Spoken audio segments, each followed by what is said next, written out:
Hello, my students out there. My name is Victor Odigoma here once again.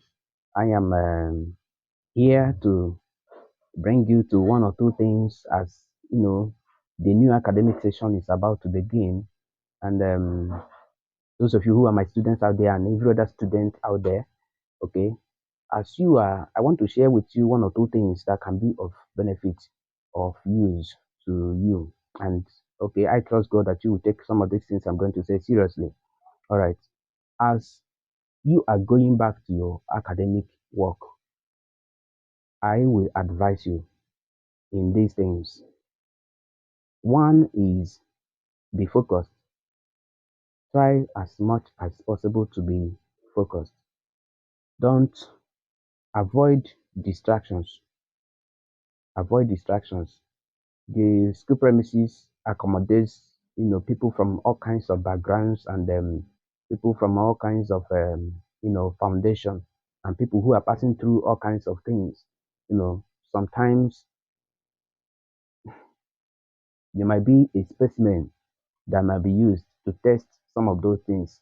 That's why I say don't be distracted. Avoid distractions. Don't make yourself a specimen in the hand of anybody.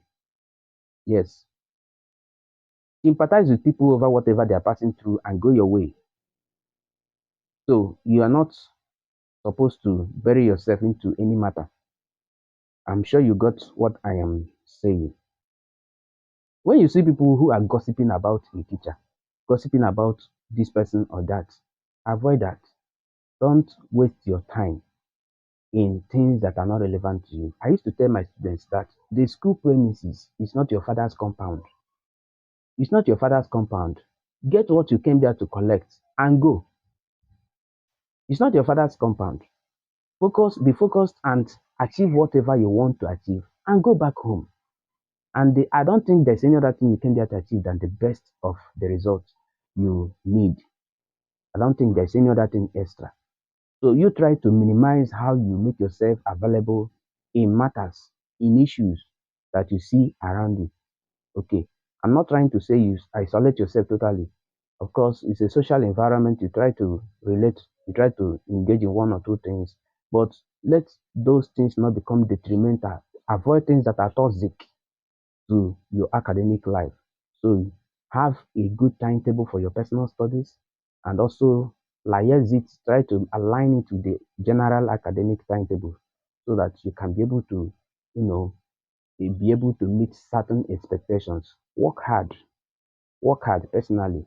Okay, make sure you meet up with those timetables, not just having a timetable, make sure you stipulate to the use of that timetable you've created for yourself in line with the general timetable the school have made available to you. Ask questions in class. Ask questions, open your mouth and talk in class. Okay, even when you want to do that, even though I will also advise you to do it respectfully, ask questions that are constructive. Okay, ask questions. The worst is when you don't talk because there's no how a teacher will. Any questions, you keep quiet. You not say anything. I hope you understand what you have taught today. You will not say anything. You just keep quiet. And then you keep it for yourself. I have seen all kinds of students. I have seen all kinds of students. And when you now bring these people close to you, maybe when I become so worried. Maybe you should look at this test, look at this test, look at this test. You check the academic, performance of this person. You see that it is not coming up. And when you say any question in class, this person will not say anything. Just quiet. I know there are different types of temperament. I have done a lot of work in relationship and in behavior. So I know that we have different types of temperament. We have the cholerics, we have the sanguine. Those people they can talk freely. For those ones that are melancholy and phlegmatics, they can lie there quietly. You will not know that they are there. And I thank God I have known that is to my credit. And my colleagues out there, if they also know this, those ones that don't talk sometimes you have to make out time and reach them. So please, if you are the quiet type, you are an introvert, you don't talk. It's not something you bring to the classroom. Try as much as possible to associate, you know, let it be academic focused. Let it not just be socialization and trying to, know everybody that is in the classroom there. Okay. Know your strengths and your weaknesses. Deploy your strengths. Know the issues and then align it with your study. Maybe you can study for a long time during the day and you cannot study in the night. Understand all those, fragments and bring them together to fuse into the best for you. Okay. Study well. Study well. There's no other business you have in school than for you to study. So study and study and study, and your time is everything you have. You have to understand that your time is everything you have. So you have to make use of your time. Don't use your time, you know, don't use your time wrongly. No matter how positive a thing is, if it should contribute to your academic performance. Did you hear what I said? No matter how positive a thing is, or you have seen a thing to be, let that thing contribute positively to your academic what? Performance. I know why I'm saying this. I will not be specific, but I am thinking you know what I'm talking here. You can classify it into anything, whether religious, whether social, whether whatever you can. That thing should contribute to the best you want to achieve, in that academic environment. If it is not doing that, then you should have a rethink. You should have a rethink. Okay? They used to say that a word is enough for the wise. So I don't know what else you went there to do other than to achieve the best for yourself. So make the best use of your time and then avoid gangs, avoid cultism, avoid gangs, avoid cultism, avoid group of people that are toxic to your academic life. Avoid those people, avoid them. And if you do that, God will empower whatever you are doing around you. Okay? God will empower whatever you are doing around you.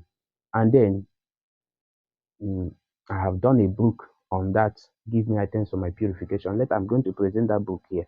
I've written two books that build on relationship and build on academic performances of students. You know, so I will later present those books to you guys to see.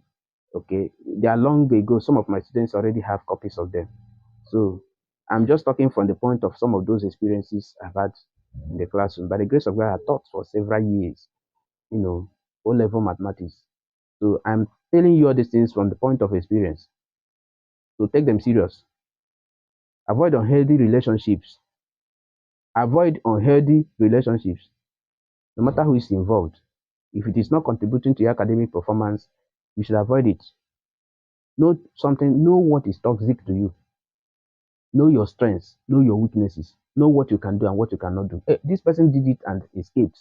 Doesn't mean that you can do it and escape. You can go there and that'll be the end of your life. That's true. So be careful with your feelings.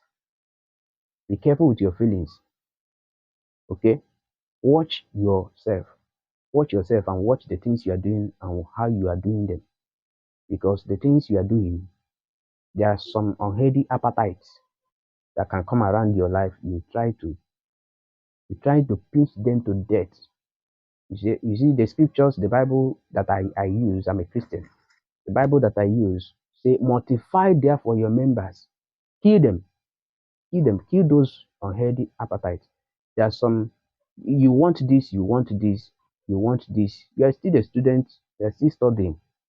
The, the Bible says, seek ye first the kingdom of God and his righteousness, and every other thing will be added to you. And in my own saying, I will say, seek ye first your academics and the excellence in it, and every other thing will come later. See, there's nothing you are seeing in this life that one day will not be made available to you on a better platform, on a better platform, on a better platform. So calm down, relax yourself, and pursue the main thing. Pursue the main thing. And those other things you are seeing around you that can form a distraction, they will come later. and you still have them. Where are you running to? Why are you under pressure? Avoid pressure. Avoid anxiety. Know your pockets. Know your financial level. Know the financial level of your parents that sent you to school. You saw this person using this one, having this one, getting this one.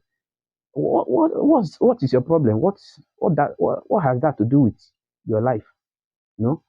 What has that to do with your life? You have to be focused. You have to be focused. So make sure you are working based on what is available for you. Your peace of mind is important because anything that tampers your emotions, your feelings, can scatter anything you can achieve as success. So your peace of mind is very, very important. That is why when Christ was living, he was conscious about the peace and the unity of his, disciples. He said, "My peace I give unto you." So anything that tampers with your peace of mind shouldn't be around you. Anything that places you under anxiety, anything that places you under pressure should not be around you. You should be relaxed and confident enough, focused, so that you can be able to achieve the best of what you want. Once again, I tell you that there is nothing you are seeing around you that one day you will not have access to. Yes, there's still options that are hanging around you. Forget about them for the meantime. And in due time, God will still bring those things around you. I'm sure that what I have said to you now will be of great use to you as you return back to school. Keep in touch with your parents. Keep in touch with your parents. Those of you who are, I'm talking now, maybe inclusively, I don't know the class where you belong, whether students in the university or students in the boarding school or whatever. Keep in touch. Don't be, ah, I don't know. There are a lot of things to talk about, but I'm sure the ones I have said can guide you to the rest. Maybe in the course of time, subsequently, we still have other things I'm going to come up here to share with you. All my experience counseling students, you know, some of those experiences, when I share them, you could also learn from them. So please, um, one thing I will tell you is, as I have said all these things, why not share it to somebody you know? Why not also subscribe to the channel? You just the button there, click on it, okay? Subscribe to the channel so that as you are promoting, you too will also be promoting us. Like the video and share it to someone out there, okay? And when you do that, God will bless you. And if God touches your heart in one way or the other to support us in what we're doing, please kindly email us. Our email is down there. And as you do that, God will bless you. Thank you so much. My name is Victor Odigoma. You're welcome.